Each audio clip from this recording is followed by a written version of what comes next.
Tudo bem, oitavo ano?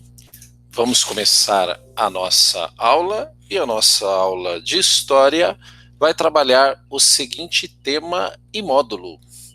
Então, deixa eu colocar aqui para nós e vamos então entrar aqui na questão. Vamos trabalhar o módulo 16 e ele tem como título Segundo Reinado, uma modernização conservadora. Então, nós temos aqui dois conceitos, né? Que o primeiro é a própria modernização e o segundo a ideia conservadora. Então a gente vai entender aí esses elementos dentro do governo de Dom Pedro II. Lembram que em aulas anteriores nós aprendemos sobre o primeiro reinado, a abdicação de Dom Pedro II, um período aí que ficou conhecido como regencial, até chegar aqui no segundo reinado. Bem, aqui nós temos, né, uma divisão aqui que facilita, através do nosso olhar, o período que nós estamos aí trabalhando, né? Então nós estamos aqui, ó, 1840, já podemos considerar como idade contemporânea, porque essa idade contemporânea, a ruptura da idade moderna para a idade contemporânea, ela vem aqui com a Revolução Francesa. E o professor responde o porquê. Porque a Revolução Francesa, ela foi um marco divisório entre os regimes monárquicos e a introdução do regime republicano,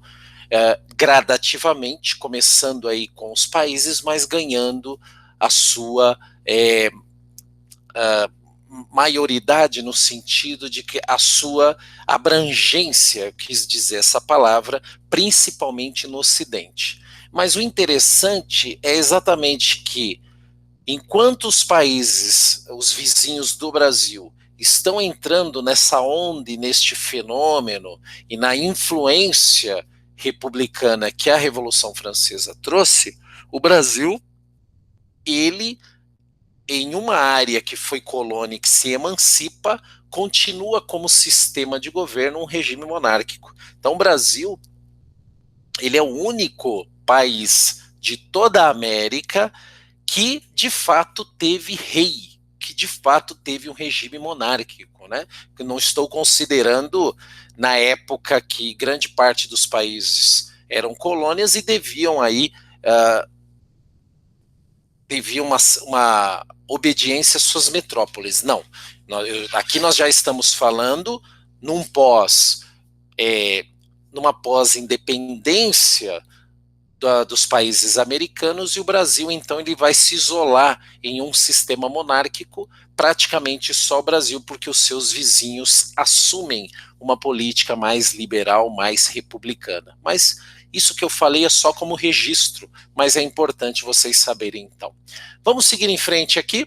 Nós estamos, então, aqui, ó, quanto antes melhor. Então, ó, nós estamos na página 159, pode pegar lá o materialzinho de vocês, o caderno ao lado, marca texto, né, para grifar partes que eu vou lendo aqui, anotações no caderno. Eu sempre peço para que vocês coloquem um dia, um mini cabeçalho, porque é uma forma de organizar, principalmente se você for usar o seu caderno como consulta para as provas ou para alguma atividade que venha a ser colocado no decorrer do nosso trimestre, né? Então ele diz o seguinte: no caderno anterior, vimos que Dom Pedro I abdicou do trono em favor do príncipe herdeiro Pedro de Alcântara, então com 5 anos de idade, e foi embora para Portugal, porque se ele não o fizesse, ele teve que fazer uma escolha, ele perderia o reino de Portugal, e entre ficar com o reino do Brasil e o reino de Portugal, ele não pensou duas vezes, ele foi embora. Bem, então ele fala assim: naquele momento, o Brasil passou a ser governado por regentes. Eu até já tinha colocado no início, mas a apostila, ela sempre, antes de entrar com os elementos novos, ela vai trazendo, né, à luz o que já tinha acontecido, até para fazer um exercício de memorização para os nossos estudos. Então ele fala o seguinte: ele fala assim: o Brasil passou a ser governado por regentes, e a Constituição de 1824 determinava que ele ocupasse o trono aos 18 anos. Enquanto Pedro de Alcântara esperava assumir o trono como Dom Pedro II, sua imagem era enaltecida diante da população. Organizavam-se festas nas mais diversas províncias para receber retratos do futuro imperador. Já era uma estratégia, né, nesse sentido. Durante essa espera, o período regencial transcorria com muita estabilidade política. Os antigos regressistas e progressistas se reorganizaram em dois partidos, o chamado Partido Conservador e o chamado Partido Liberal, que passaram a disputar poder e influência sobre a regência. Então, essa instabilidade acabou antecipando o poder para Dom Pedro II. Por isso que ficou conhecido na história como golpe da maioridade, por causa disso.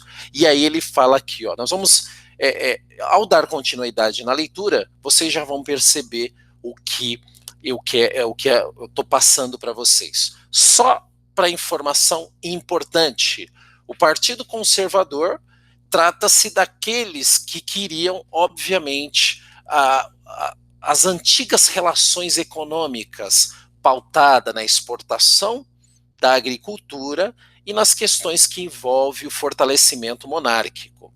Já o Partido Liberal tem uma outra visão.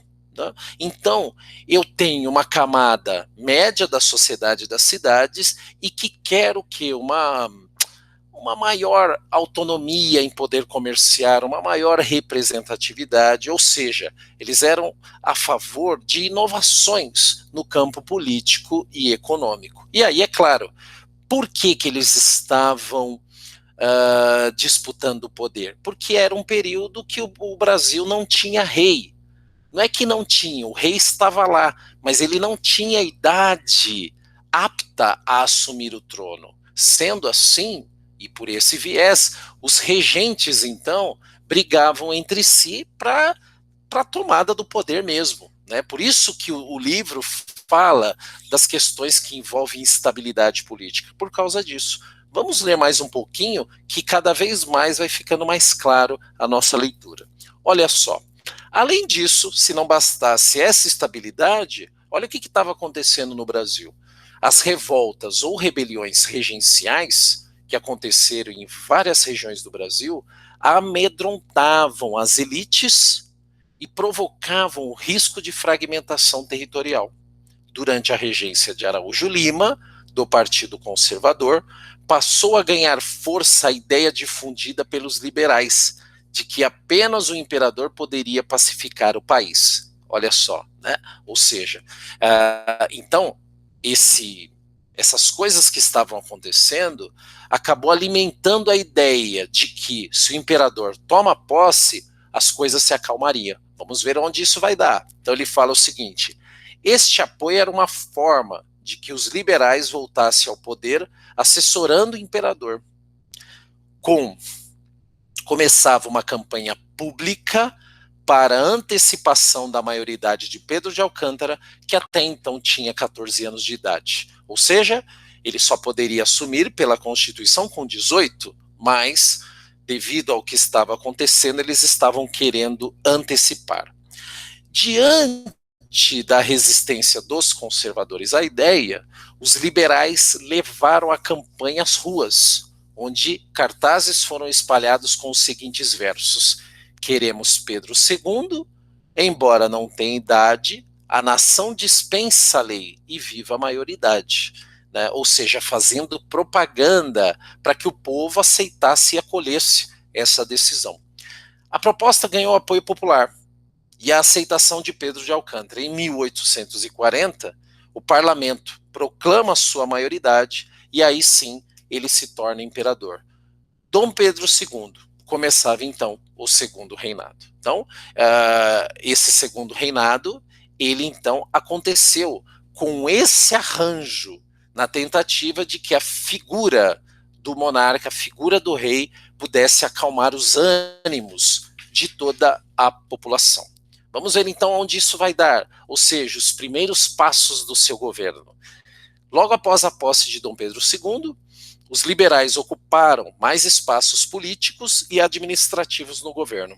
Afinal, eles haviam patrocinado a antecipação da posse de Dom Pedro II, e nas eleições de 1840, eles tentaram aumentar sua participação na Câmara dos Deputados. Dessa forma, dominariam o poder legislativo e influenciariam o poder executivo. Nas eleições, que ficaram conhecidas como eleições do cacete, comentava-se que o lema dos liberais que queriam consolidar seu domínio era: para os amigos, pão, para os inimigos, pau, né? Por isso a nomenclatura lá. Na prática, isso significou que valeu tudo para conseguir a maioria no poder legislativo. Assassinatos, roubos de urnas, fraude na apuração de votos. Os liberais venceram, mas o resultado logo foi contestado pelos conservadores, e a convocação de novas eleições a pedido desse grupo gerou revoltas liberais.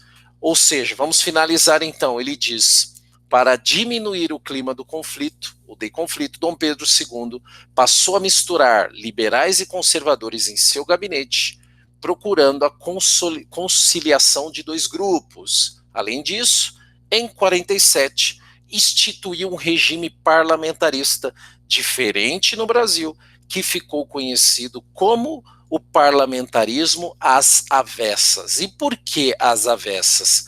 Porque Dom Pedro II não abriu mão do poder moderador. Portanto, o último dizer era dele.